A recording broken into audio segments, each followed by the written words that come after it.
வணக்கம். என்ன ஒரு எஸ்எஃப்ஐ செல்வானாரு.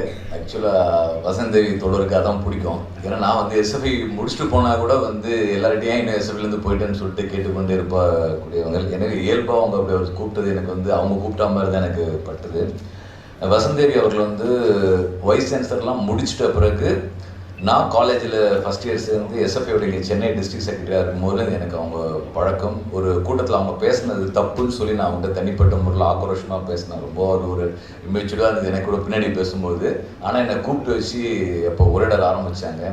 இந்த ஐயப்பன் அம்பேத்கர் மணிமண்டபம் பகுதியில் அவங்க ரேஸ் வியூ அப்பார்ட்மெண்ட்ஸ் நினைக்கிறேன், அது ஃபஸ்ட் ஃப்ளோர். அது அந்த வீட்டுக்கு நான் போக பல நாட்கள் போயிருக்கேன். எனக்காக ஸ்வீட்ஸ் எங்கன்னா வந்து நான் வாங்கிட்டு வந்து கொடுத்து என் கூட கொடுக்கறதுல உணவு பரிமாறத்தில் ரொம்ப சந்தோஷமாக இருப்பாங்க. அவங்க ஒரு வைஸ் சான்சலராக இருந்தாங்கன்னு எனக்கு தெரியல. எனக்கு வந்து ஒரு மைதிலி தோழர் மாதிரி அவங்களோட தோழர், அவ்வளோதான். என்னுடைய மைண்டில் இருந்த முழுக்க அப்படி தான் இருந்தது. ஸோ சின்ன சின்ன கூட்டத்தில் நான் கூட்டம் போயிருக்கேன். நீங்கள்லாம் இப்போ பல ஆயிரம் பேருக்கு கூட்டத்தில் கூப்பிட்டீங்கன்னா 50 பேருக்கு கூட்டத்துக்கு கூப்பிட்டு தெருமுனை கூட்டத்துக்கு போயிட்டு பேச வச்சுருக்கிறேன். அவ்வளோ அராஜகம் பண்ணியிருக்கேன். ஆனால் எல்லாத்துக்கும் அவங்க கூட வந்திருக்கிறாங்க.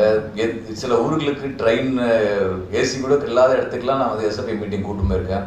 எல்லா இடத்துலையும் அவங்க வந்து அவ்வளோ உத்வேகமாக உணர்வுபூர்வமாக பங்கேற்றிருக்காங்க. அந்த சுந்தரராமசாமி அவருடைய அவங்க உரையாடல் அந்த புக்கு தான் வந்து கல்வி குறித்து அவங்களுடைய பல்வேறு கருத்தோட்கள் எனக்கு வந்து உருவாக்கி கொடுத்தது. ஆனால் அவங்க வந்து ஒரு கம்யூனிஸ்ட் தோழர் தான். ஏன்னா ஃபஸ்ட்டு அவங்க சென்னையில் கடந்து கொண்ட ஒரு பொதுக்கூட்டம் என்னென்னா இஎம்எஸ் உடைய கம்யூனிஸ்ட் அரசாங்கத்தை கலைத்த இதை கண்டித்து நடைபெற்ற பொதுக்கூட்டத்தில் அவங்க வந்து பங்கேற்றிருக்காங்க. எனக்கு ஒரு நேர்காணல் கொடுத்துருக்காங்க, அதில் அவங்க பதிவு செய்திருக்கேன் நான் அதை. அதே போன்றனா எல்லா வகையான போராட்டத்தில் எஸ்எஃப்ஐ வெளியிட்ட பல அறிக்கைக்கு வந்து நான் வந்து அவங்ககிட்ட ஃபோன் பண்ணி கேட்பேன். நான் ஒரு டிஸ்ட்ரிக்ட் செக்ரட்டரி. ஆனால் கேட்குற எல்லாரும் சொல்லுவாங்க என்னோட அறிக்கை வந்து ரொம்ப மிக முக்கியமான அறிக்கையாக மாறும். பார்த்தா வசந்தியோட இன்புட்டில் தான் அந்த அறிக்கையே நடந்திருக்கும். அவ்வளோ வேலைகள் வந்து அது நடந்திருக்கு. அரசாங்கத்தை எதிர்த்த போராட்டத்தில் நான் அடி வாங்கும் போது பார்த்தீங்கன்னா இப்போ ஹாஸ்பிட்டலில் இருக்கும்போது இல்லை எதானா முதல் ஓடி வந்து என்னை வந்து பார்த்து இது பண்ணுவாங்க.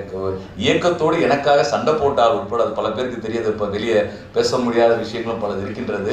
அதே மாதிரி இப்போ கல்வி சொன்னாங்களே, நீங்கள் நடத்துகிற கல்விக்கெல்லாம் முதல் என்ன தெரியுமா, நான் வசந்தேவி எங்களை தான் ஃபஸ்ட்டு பேசி நாங்கள் வந்து நியூ காலேஜில் கல்வின்னு ஒரு அமைப்பு உருவாக்கணும். அப்போ பேராசிரியர் எங்குலாப் இருந்தார், வெங்கடாச்சலபதி இருந்தார். அப்போ என்ன பண்ணான்னா வசந்தேவி கல்வின்னு என்ன மேடம் பண்ணா, சும்மா கல்வி சொல்லுங்கள், ஆல்டர்னேட்டிவ் சொல்லுங்கள் மேடம் அப்படின்னு நான் கேட்பேன். இவங்கெல்லாம் கூட்டு போய் நியூ காலேஜ் உட்கார வச்சு கிட்டத்தட்ட ஒரு ஆல்டர்னேட்டிவ் ஸ்ட்ரக்சர் சிலபஸ் உருவாக்கணும். எல்லா புக்கையும் படித்து இங்கிலீஷ் புக்கெல்லாம் படித்து அதில் எங்கெங்கே பிரச்சனை இருக்குன்னு சொல்லி ஒருத்தர் நோட்ஸ் கொடுத்தாரு. இதை வச்சு ஐக்கிய ஒரு டிஸ்கஷன் நடக்கும். ஒரு பெரிய அளவுக்கு அந்த நிகழ்ச்சிகள்லாம் நடத்த ஆரம்பித்தோம். அப்புறம் இடையே அது நினைச்சு அதுக்கப்புறம் தான் இப்போ ஜேகேலாம் வச்சு கல்வின்ற ஒரு அமைப்பு உருவாச்சு. முதல் ஒரு சாசனமே அதை உருவாக்கின விஷயமா மாறுது. அதே மாதிரி மைதிலியோடைய பற்றி ஒரு சின்ன புக்லெட் கொண்டு வந்த தோழர் மைதிலி, அதுக்கு ஒரு முன்னுரை நான் கேட்டேன். நான் ஒரு வாரத்தை நீ கட் பண்ணா நான் முன்னுரை எழுதி கொடுப்பேன்னு சொன்னேன். கல்பனா ஞாபகம் இருக்கு. அதில் வந்து அவங்க வந்து கம்யூனிஸ்ட் கட்சியில் உள்ள மைதிலியை பற்றி ஒரு பதிவு செய்திருப்பார்கள். உண்மையிலே வந்து ஒரு கிரிட்டிக்கலாக இருப்பாங்க. ஒரு கட்சி உள்ளர பண்ணக்கூடிய விஷயங்கள் எப்படி போகணுன்றதை பற்றி விவாதம் செய்தாங்க. தனிப்பட்ட முறையில் வந்து நம்ம ஒழுங்குபடுத்துவதில் விவாதத்தில் ஒரு சம அளவில் தோழர் என்ற வார்த்தைக்கு இலக்கணமாக வந்து பயணித்தார். எனக்கு என்ன ஒரே விஷயம்னா இவங்களாம் செத்துருவான்னு நினைக்கவே இல்லை. அன்னைக்கு எனக்கு ரொம்ப ஒரு மாதிரி ஒன்றுமே புரியல. எனக்கு அன்னைக்கு இறந்துட்டாங்க செய்தி வரும்போது என்னடா இவங்கெல்லாம் சாவாங்களான்னு நம்ம வந்து எதிர்பார்க்கவே இல்லைன்னு ஆயிடுச்சு. உண்மையிலே வந்து அது இன்னும் அதை வந்து டைஜஸ்ட் பண்ணவே முடியல. அது ஏன்னா அந்த அளவுக்கு வந்து எல்லா வகையிலும் வந்து என்னன்னா அவங்களுடைய தாட் ப்ராசஸ் என்னோட கிட்டத்தட்ட மூமெண்ட்லாம் ஸ்டார்ட் பண்ணதுலேருந்து அவங்களுடைய ஒரு பல பங்களிப்பு இருக்கின்றது. ஸோ அவங்களுடைய மறைவுக்கு என்னுடைய சிறப்பான